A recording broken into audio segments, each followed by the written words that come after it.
The Siege of Plevna, or Siege of Pleven, was a major battle of the Russo-Turkish War, fought by the joint army of Russia and Romania against the Ottoman Empire. The Ottoman defense held up the main Russian advance southwards into Bulgaria for 5 months, encouraging other great powers actively to support the Ottoman cause. Eventually, superior Russian and Romanian numbers forced the garrison to capitulate. The Russian-Romanian victory on 10 December 1877 was decisive for the outcome of the war and the liberation of Bulgaria. Background: in July 1877, the Russian army, under the command of Grand Duke Nicholas, moved toward the Danube River virtually unopposed. As the Ottomans had no sizable force in the area, the Ottoman High Command sent an army under the command of Osman Nuri Pasha to reinforce Nikopol, but the city fell to the Russian vanguard in the Battle of Nikopol before Osman reached it. He settled on Plevna, a town among vineyards in a deep rocky valley some 20 miles to the south of Nikopol, as a defensive position. The Ottomans quickly created a strong fortress,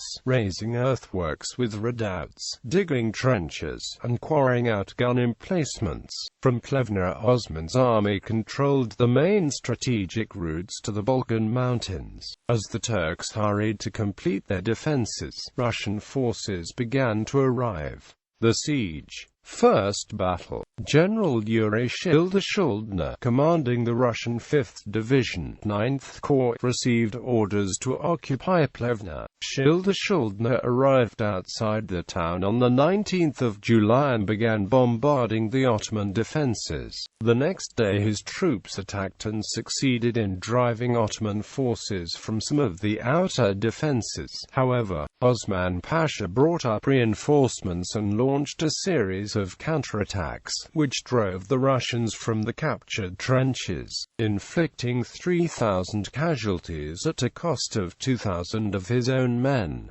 Second battle. Osman Pasha strengthened his defenses and built more redoubts, his force growing to 22,000 men and 58 guns, while the Russians obtained reinforcements from the army of Prince Carol of Romania, who made the stipulation that he be given command of the joint besieging force.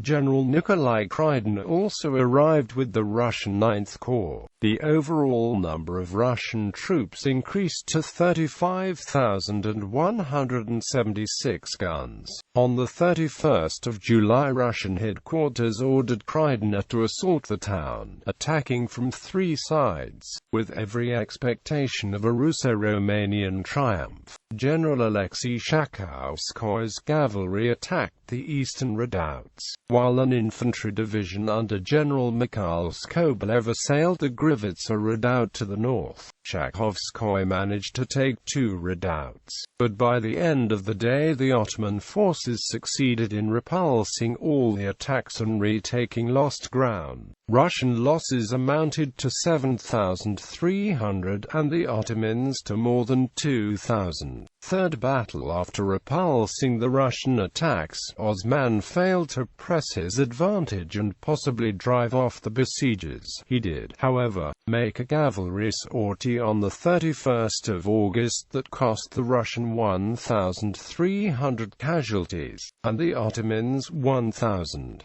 The Russians continued to send reinforcements to Plevna, and their army swelled to 100,000 men, now personally led by the Grand Duke. On the 3rd of September, Skobelev reduced the Turkish garrison at Lovech, guarding the Ottoman supply lines, before Osman could move out to relieve it. The Ottoman army organized the survivors of Lovech into 3 battalions for the Plevna defenses. Osman also received a reinforcement of 13 battalions, bringing his total strength to 30,000, the highest it would reach during the siege. In August, Romanian troops led by General Alexandru Cernat crossed the Danube and entered the battle with 43,414 men. On the 11th of September, the Russians and Romanians made a large-scale assault on Plevna. The Ottoman forces were dug in and equipped with German crossbows Europe-manufactured steel breech-loading artillery and American-manufactured Winchester repeaters and Peabody Martini rifles.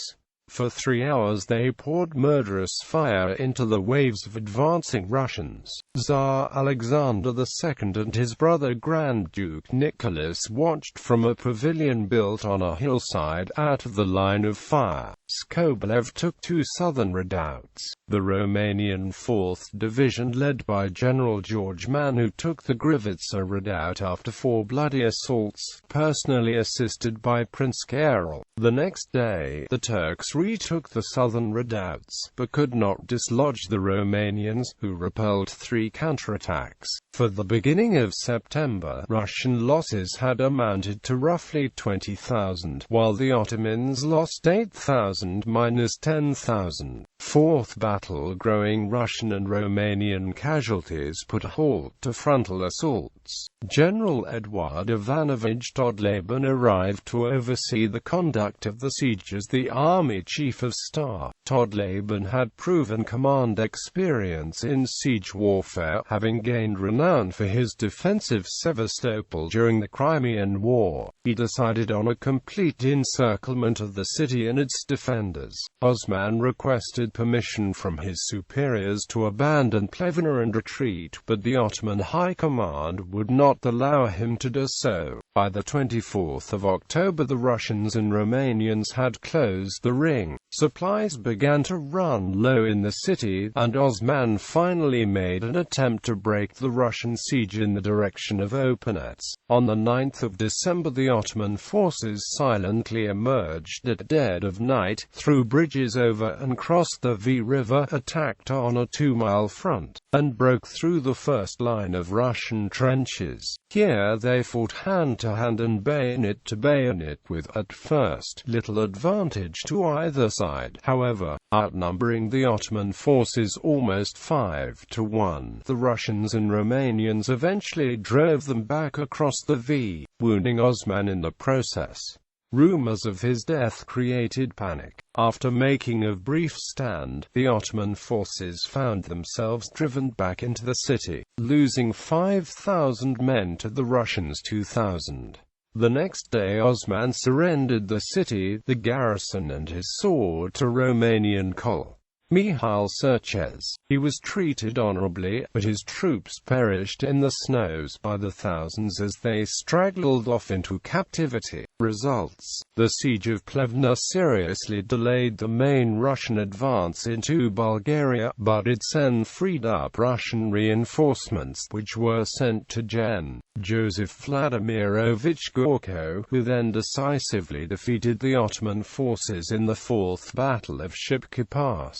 The siege was widely reported on and followed by the public in Europe and beyond. Although the declining Ottoman Empire was by this time often regarded as the sick man of Europe, the Ottoman army's 5-month-long resistance against a much larger army earned a degree of admiration, which may have contributed to the unsympathetic treatment of the Russian Empire at the Congress of Berlin. According to British diplomatic historian A.J.P. Taylor, most battles confirm the way that things are going already. Plevna is one of the few engagements which changed the course of history. It is difficult to see how the Ottoman Empire could have survived in Europe. If the Russians had reached Constantinople in July, probably it would have collapsed in Asia as well. Plevna gave the Ottoman Empire another 40 years of life. The Siege of Plevna also signaled the introduction of the repeating rifle into European warfare. Russian troops at Plevna were largely armed with the M1869 KRNKA, a single-shot lifting breech block conversion of the muzzle-loading M1857 rifled musket, even though some units had been re-equipped with the more modern, but still traditional single-shot burden rifle. The old KRNKA was soundly outperformed by the more modern single-shot Turkish Peabody Martini rifles, and it became clear that the new burden rifle had also been rendered obsolete even as it was being introduced into service, outclassed by the Turkish Winchester repeaters. Reports of the heavy losses suffered by the Russian army at the hands of the Turks at Plevna forced armies across Europe to begin the process of either re-equipping with repeating rifles or finding a way to convert their existing single-shot rifles into magazine-fed weapons. Legacy: a large new factory building, completed in 1877, of the Finlayson and Amp Coke cotton mill in Tampere, Finland was named Plevna, commemorating the battle and the Guard of Finland that took part on the 10th of December 1977 on the occasion of the celebration of the 100th anniversary of the liberation of Pleven from Turkish rule. A museum was opened in Pleven, the Pleven Panorama, built in Skobelev Park and the area of the Kavanlak Redoubt, where during the third attack on Pleven took place one of the heaviest battles.